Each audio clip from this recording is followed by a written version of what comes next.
Welcome to our channel, ladies and gentlemen. Thank you for your continued support to our channel. Asante sana, I'm really humbled. In case you are watching us for the first time, allow me to request you to hit the subscribe button and click the notification bell so that anytime we release a video like this, YouTube will automatically notify you, and please like our videos. We are still in the middle of nowhere as far as the political situation in Kenya is concerned. We don't know where we are headed. We don't know when we are going to get out of this. No one wished that after the August polls, we would be where we are, where there is a lot of tension, children cannot go to school, businesses cannot be closed. But if there is a group of people who should bear the burden of those who have been shot during the mass actions, the burden of the losses in terms of businesses, three people. One, the West and the European Union, those who forced their way in and robbed Raila of his victory. Number two, the Independent Electoral and Boundaries Commission, a commission that is supposed to be independent without any external interference, allowed infiltration and they became very partisan. Number three, the Supreme Court, our apex court that was introduced with the new constitution to ensure that they bring order and sanity where there is noise and uncertainty. They took sides. In fact, there is an allegation that they were compromised and they ruled in favor of the IEBC with non-judicial language like hot air. But after Raila called off or suspended the mass action, it seems the Kenya Kwanza team is only meant to waste time. Because the man you see on your screen there is called Waihiga Mwaure. He ran on Agano Party. He was also a presidential candidate. Now this guy conceded defeat.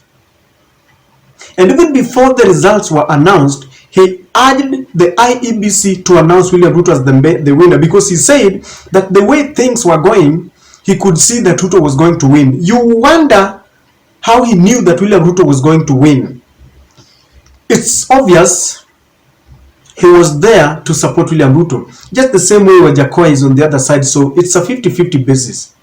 Now, what worries me is that Waihiga is now giving certain conditions after William Ruto and Raila agreed that there would be a bipartisan parliamentary committee to iron their issues. This is what is said.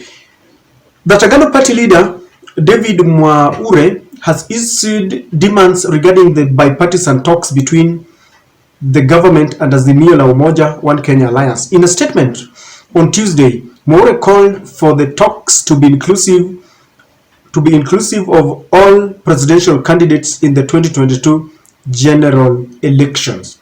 You can see the joke in it. I quote, "It would be an absurdity and daylight exclusion to discuss the results of 2022 presidential elections and reconstitution of IEBC without the main players who were there and who were affected," he said in his statement. And he warns that if the issues raised are not met, the party will seek court intervention. And I quote, "that in case of a failure to be all-inclusive, our courts should intervene and uphold the tenets of our constitution." That is the Agano Party, ladies and gentlemen. And when I write this, I think we are taking our jokes too far. One would ask one question. This is a senior member of a Kenyan citizen, because he ascended to the position of contesting as a presidential candidate. Do you know that when you are contesting as a presidential candidate, you are given security, because the law demands that if any one of the presidential candidates dies, then we postpone our election. So you can imagine this guy is very important. He's also a reverend, and there's something I don't understand about our bishops and reverends. They don't behave like they're guided by the Bible. So after he considered defeat, this guy has not been in the limelight at all. He has never raised any questions after he considered defeat. He has never even come in the public limelight to tell us that he wants the cost of living to come down. He's not spoken at all. Raila Odinga came up with demands, and he strongly believes that he won the presidential August elections. Mwaure considered defeat. I want you to see the difference. The difference is like heavens and earth. Raila believes he won. Mwaure considered defeat. Raila wants the cost of living to come down. Mwaure has been loudly silent. So he does not have any demands. Yet he says that he wants an all-inclusive committee. He wants to be included. One would ask, included to do what? What is it? He has not put anything on the table.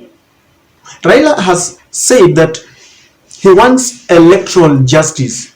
The process by which William Ruto was using to select the panel that is going to interview those who are supposed to occupy the positions of commissioners. Raila said the process was not inclusive. It thought William Ruto was doing it unilaterally. But Mwaure was quiet. Mwaure was very complacent, very comfortable with everything. Kenyans have been dying, including people from his area. So right now when he comes, he wants to get into an already ongoing talks or what is. There's something I don't understand. Let us speak the truth, because the truth shall set us free. Mwaure has been sent by the Kenya Kwanza team to scuttle this process. This is a delaying tactics so that they continue buying time. They will go there and then they will run to court that they have not been included. He will argue that Wajakoya is included because Wajakoya is on the Azimio side. But Wajakoya started it from the onset. And then the courts will issue injunctions that, you know, we want, they will postpone that the case will be heard, I don't know, in 2 months' time, in another 3 months' time. As all this is happening, the Kenya Kwanza team will be preparing themselves either to tamper with the server, because already Raila Odinga is raising eyebrows that someone is tampering with the server. The mathematic company, the company that is notorious for bungling elections all over the world, has been issued with a certificate to operate in Kenya.